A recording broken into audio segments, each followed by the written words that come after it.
सुप्रिया ने बचपन से कभी बाल नहीं कटवाए थे, जिस कारण उसके बाल काफी लंबे थे। सब उसे कॉलेज में लंबे बालों वाली लड़की कहकर बुलाते थे। ऐसे ही एक रोज जब सुप्रिया अपने लंबे बाल खोलकर कॉलेज जाती है तो कॉलेज के लड़के गाना गाते हुए उसे छेड़ने लगते हैं। काली नागिन के जैसी जुल्फे तेरी काली काली, सागर को मोती और सूरज को तू देती है लाली। अपने बालों की तारीफ सुनकर सुप्रिया इतराते हुए चली जाती है। ऐसे ही उसके कॉलेज के 3 साल पूरे हो जाते हैं। अब उसकी माँ उसके लिए रिश्ते देखना शुरू कर देती है।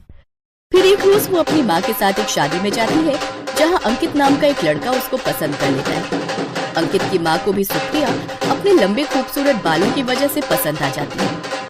वो अपने बेटे का रिश्ता लेकर सुप्रिया के घर जाती है, जहाँ देखने दिखाने की रस्में होती हैं और फिर सबकी रजामंदी से उनकी शादी पक्की हो जाती है।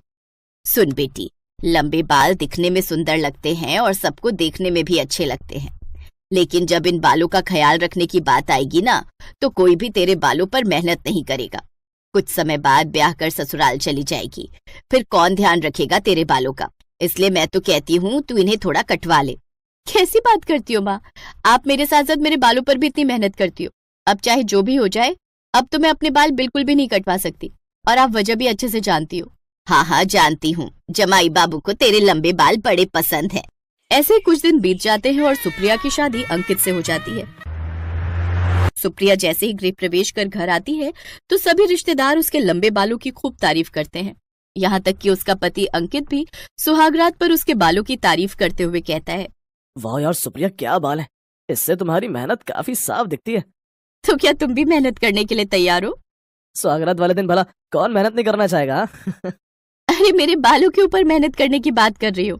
ओह अच्छा, हाँ मैडम, जो भी हो बता देना, गुलाम हाजिर हो जाएगा। अपने पति की बात सुन सुप्रिया हंसने लगती है। वाह गायत्री, तेरी नई बहू के लंबे बाल तो बड़े ही अच्छे हैं। हाँ गायत्री, इसके ये सुंदर बाल इसकी खूबसूरती में 4 चांद लगा देते हैं। सबके मुंह से अपनी बहू के लंबे बालों की तारीफ सुनकर गायत्री बड़ी खुश होती है। अब ऐसे ही कुछ दिन बीतते हैं। अंकित, आज ना मुझे बाल धोने हैं और इतने लंबे बाल मैं अकेले नहीं धो पाऊंगी, इसलिए तुम्हें मेरी हेल्प करनी होगी। लेकिन मुझे अभी ऑफिस जाने में देरी हो रही है। ऐसा करो, तुम आज रहने दो और कल अपने बाल धो लेना, मैं तुम्हारी कल मदद कर दूंगा। चलो बाय बाय। ये कहकर अंकित ऑफिस चला जाता है। ये लो, ये तो गए, अब किससे कहूँ? हाँ, सासू माँ। फिर सुप्रिया अपनी शैम्पू की बोतल लेकर अपनी सास के पास जाती है और उनसे मदद मांगती है। अरे बावली हो गई है क्या जो मैं तेरे बाल धोऊंगी? अरे जब इतने लंबे बाल संभाल नहीं सकती तो इतने बड़े किए ही क्यों? ये कहकर उसकी सास भी वहाँ से चली जाती है। माँ बिल्कुल ठीक कहती थी, तारीफ तो सब करेंगे लेकिन मेहनत कोई नहीं करेगा। अब सुप्रिया खुद ही बाल धोने बाथरूम में चली जाती है। उसे बाथरूम में पूरे 2 घंटे बीत जाते हैं। फिर उसकी सास बाथरूम का दरवाजा बजाते हुए कहती है, अरे ओ महारानी, अंदर ही घर बसाने का इरादा है क्या? यहाँ सारे काम पड़े हैं, भूख के मारे मेरे प्राण सूखे जा रहे हैं। माँ जी, अभी बाल ठीक से धुले नहीं। अरे तो क्या अब तेरे बालों के पीछे हम भूखे ही मर जाएं? सास की आवाज सुनकर सुप्रिया घबराते हुए जल्दी से बाहर आ जाती है। हाय नास पीटी, तूने अंदर इतने घंटे लगा दिए, फिर भी ठीक से बाल धोकर नहीं आई। और देख सारा पानी इनसे कैसे बह रहा है। अब सारे घर में पानी पानी कर देगी क्या? कहीं मुझे ही मत गिरा दियो इसमें। माफ करना माँ जी, वो आज तक कभी अकेले में इतने लंबे बाल धोए नहीं ना, हमेशा माँ ही मदद करती थी, इसलिए आज टाइम लग गया। सुप्रिया जल्दी से कपड़े बदलकर खाना बनाने चली जाती है। ऐसे ही कुछ दिन बीतते हैं। जब अगली बार बाल धोने की बात आती है तो वो अपनी सास से कहती है, माँ जी क्या मैं आधे दिन के लिए अपने घर जाऊँ? वो क्या है ना, आज बाल धोने हैं तो माँ हेल्प कर देगी। नहीं, कोई जरूरत नहीं है। बेकार में तेरी माँ 2 बातें सुनाएगी कि हमसे इतना भी नहीं होता। अब जैसे तैसे फिर से सुप्रिया अपने बाल धोती है, लेकिन इन सब में उसे काफी समय लग जाता है। ना तो वो ठीक से बाल धो पाती है और ना ही अपने बालों में तेल लगाकर उनका अच्छे से ध्यान रख पाती है, जिससे उसके बाल भी झड़ते हुए सारे घर में गिरने लगते हैं। हे भगवान, अब ये नई बहू खाने के साथ साथ हमें बाल भी खिलाएगी। छी छी छी छी। ये सुनकर सुप्रिया को बड़ा बुरा लगता है। साथ ही उससे अपने बालों की ऐसी हालत भी देखी नहीं जाती। फिर एक रोज, ओफो, क्या अब अपनी इन जुल्फों में उलझाकर मारने का इरादा है? जब देखो मैडम के बाल सारे घर में पड़े रहते हैं। अरे कटवा क्यों नहीं लेती इन नासपीटों को? ये सुनकर सुप्रिया की आंखें नम हो जाती हैं। कैसी बातें करती हो माँ? घर का और हम सबका ख्याल रखने के चक्कर में वो बेचारी अपने बालों का ध्यान नहीं दे पा रही और तुम उसे बातें सुना रही हो। एक दिन वो जानकी के पास जाकर उसकी देखभाल के लिए कई तरह के घरेलू नुस्खे पता करता है और अब उसके बालों की वैसे ही देखभाल करता। ये देख गायत्री कहती है, अरे अपनी पत्नी के बालों की सेवा में तो दिन रात ऐसे लगा रहता है जैसे इसमें से कोई खजाना निकलने वाला है। अच्छे से देखभाल करता है जिससे उसके बाल पूरी तरह से फिर से ठीक हो जाते हैं। तुमने मेरे बालों को पूरी तरह से ठीक कर दिया अंकित, थैंक यू। अभी तो मैंने सिर्फ आधा काम ही किया है, आधा काम तो अभी बाकी है। अपनी माँ को बहू की वैल्यू समझाना। अपनी माँ को अपनी बहू की कीमत समझाने के लिए एक रोज अंकित अपनी माँ की सहेलियों को घर पर बुला लेता है और जानबूझकर अपनी पत्नी सुप्रिया को बाहर बुलाता है। सुप्रिया के इतने सुंदर बाल देखकर सभी बहू की तारीफ करने लगती हैं। अरे वाह गायत्री, तेरी बहू के बाल कितने सुंदर हैं। आज से पहले हमारा ध्यान इस पर गया ही नहीं। वैसे बहू, लंबे बाल देवी के भी होते हैं और चुड़ैल के भी, इसलिए कभी अपने मन में कोई गलत विचार मत आने देना। तुम इस घर की लक्ष्मी बनना। अरे लक्ष्मी किस बात की, घर की आधी लक्ष्मी तो ये इन्हीं बालों पर खर्च कर देती है। ये बात सुनकर अंकित सुप्रिया के हाथों में चुपके से पैसे थमाता है और उसे इशारा करते हुए अपनी माँ के पास जाने को कहता है। सुप्रिया वो पैसे ले जाकर अपनी सास के हाथों में दे आती है। ये देखो, अब मुझे सबके सामने नीचे दिखाने के लिए पैसे दे रही है क्या? अरे नहीं माँ जी, ये पैसे तो बल्कि मैंने इसलिए दिए हैं क्योंकि ये इन्हीं बालों की कमाई है जिन्हें आप दिन रात बस कोसती रहती थी। अरे साफ साफ कहो, कहना क्या चाहती हो? वो माँ जी, बात यह है कि शादी से पहले ही मैं एक यूट्यूब चैनल चलाती थी, लेकिन शादी के बाद मैं इनएक्टिव हो गई थी और अपने चैनल पर ध्यान ही नहीं दे पा रही थी। फिर जब मेरे बाल खराब हुए थे तो मैं और ये माँ के पास इसको ठीक करने का उपाय खोजने गए। तब आइडिया आया कि बालों के हालात सुधारने के साथ साथ अगर हम इसकी वीडियो बनाकर यूट्यूब पर डाले तो। और इसके इस आइडिया से इसकी वीडियो हिट हो गई, इसके सब्सक्राइबर्स तो बढ़े, वीडियो भी मिलियंस में चली गई, जिससे इसे कमाई हुई और इसने वो पैसे आपको देने की सोची। गायत्री, तेरी बहू की शक्ल और बाल दिखने में जितने सुंदर है उतनी अच्छी इसकी बुद्धि भी है।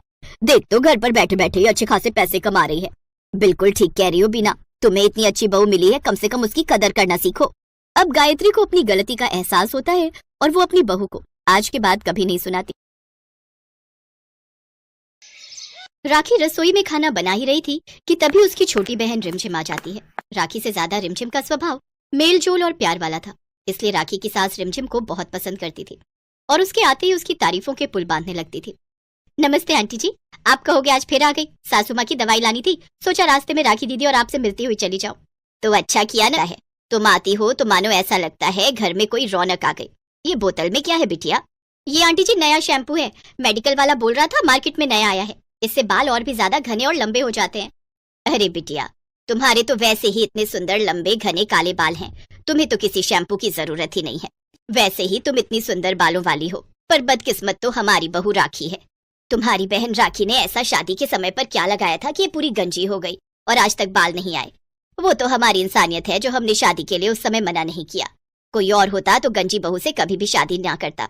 अब क्या है, कहीं जाना है तो विग लगाती है। अब देखो, गर्मियों के दिनों में तो विग भी नहीं लगा पाती, घर में तो ऐसे ही गंजा सिर लेकर घूमती रहती है। राखी अपनी सास की बातें सुन रही थी, वो गुस्से में बाहर आई। माँ जी, आपको तो हर किसी के सामने मेरी इंसल्ट करने की आदत है। बोल तो दिया, गलती हो गई थी, नहीं पता था कि शैम्पू मिलावट वाला है, नहीं तो मैं कभी नहीं लगाती। मेरे बाल हल्के थे इसलिए मैंने वो शैम्पू इस्तेमाल किया था ताकि शादी के समय सुंदर लगूं, पर वो शैम्पू मेरी स्किन को और नुकसान पहुंचा गया और मैं गंजी हो गई। इसमें मेरी कोई गलती नहीं है। जब देखो किसी के भी सामने आप मेरा गंजी गंजी कहकर अपमान करती रहती हो। राखी दीदी, मैं किसी में नहीं आती हूँ, मैं आपकी अपनी बहन हूँ। रिमझिम, तुम भी कम नहीं हो, तुम भी जानबूझकर यहाँ आती हो ताकि मेरी शादीशुदा जिंदगी खराब हो सके। तुम आती हो, माँ जी तुम्हारे लंबे बाल देखती है और मुझे सुनाने लगती है। राखी बहू, अपनी छोटी बहन से कैसे बातें कर रही हो?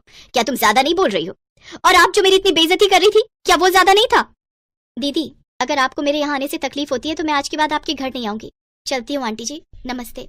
रिमझिम की आंखों में आंसू आ जाते हैं और वो उसी समय वहां से चली जाती है। अगले कुछ दिनों तक रिमझिम राखी के घर नहीं आती। कुछ दिनों बाद रिमझिम के घर सत्यनारायण की पूजा थी। रिमझिम ने राखी और उसके ससुराल वालों को भी पूजा में बुलावा दिया। नमस्ते दीदी, कैसे हो? नमस्ते आंटी जी, कैसी हो रिमझिम? तुमने तो आना ही बंद कर दिया। मैंने उस दिन तुम्हें गुस्से में भला क्या कुछ कह दिया, तुमने तो मुंह ही मोड़ लिया।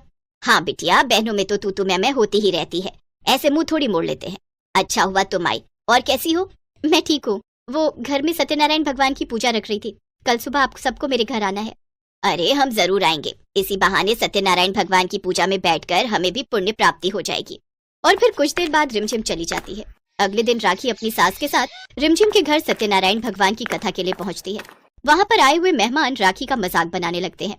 देखो तो, एक बहन के इतने सुंदर बाल हैं और एक बहन बिल्कुल गंजी है।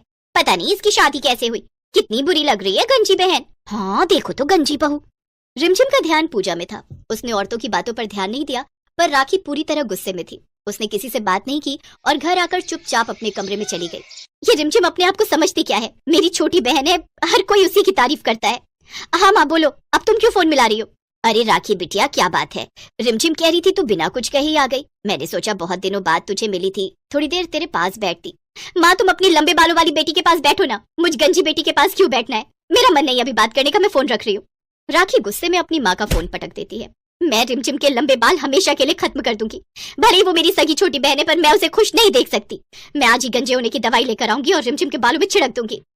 कहते हैं ईर्ष्या इंसान की मति फेर देती है। फिर चाहे कोई अपना ही क्यों ना हो, इंसान बदले की भावना में कुछ भी गलत करने को तैयार हो जाता है। और ऐसा ही राखी ने किया। राखी ने बाजार से एक ऐसी दवाई खरीदी जिसे लगाने के बाद सिर के सारे बाल उड़ जाएंगे। राखी बहाने से अपनी बहन रिमझिम के घर गई ताकि वो उसके बालों में दवाई छिड़क सके, जिससे रिमझिम गंजी हो जाए। पर राखी की आंखें खुल गईं जब वो रिमझिम के घर पहुंची। अरे राखी दीदी, आप? अच्छा हुआ आप आ गए, मैं आपको ही फोन करने वाली थी। मुझे आपसे बहुत जरूरी काम था। ये है डॉक्टर रितु, ये एक बहुत बड़ी सर्जन है जो हेयर ट्रांसप्लांट करती है। डॉक्टर, ये मेरी बहन राखी, जिनके बारे में मैंने आपसे बात की थी। डॉक्टर राखी से बात करती है। राखी कुछ देर तक डॉक्टर को सुनती रही। उसने सारी बातों को समझा। आप सच कह रहे हो डॉक्टर? मेरे सिर पर बाल फिर से आ जाएंगे? मेरा गंजापन दूर हो जाएगा? हाँ हाँ बिल्कुल, आप चिंता मत कीजिए। मैंने बहुत से लोगों का गंजापन दूर किया है, उनका हेयर ट्रांसप्लांट किया है। मैं आपके गंजेपन को दूर करने की पूरी कोशिश करूंगी। राखी को अपने ऊपर बहुत शर्मिंदगी महसूस हुई। कहाँ वो अपनी सगी बहन को गंजा करने के बारे में सोच रही थी, उसके सुंदर बाल हटाने के लिए सोच रही थी, और वही छोटी बहन अपनी बड़ी बहन के बारे में भला सोच रही थी। कुछ दिनों बाद राखी के हेयर ट्रांसप्लांट का कोर्स पूरा हो जाता है और उसके सिर पर बाल आ जाते हैं। उसका सारा गंजापन दूर हो जाता है। राखी के बाल देखकर सब बहुत खुश होते हैं। अब उसके भी बाल रिमझिम के बालों की तरह लंबे और घने हो गए थे और राखी के दिल से अपनी बहन के लिए सारी नफरत भी चली गई थी। इस वीडियो को लाइक करें, हमारे चैनल को सब्सक्राइब करें।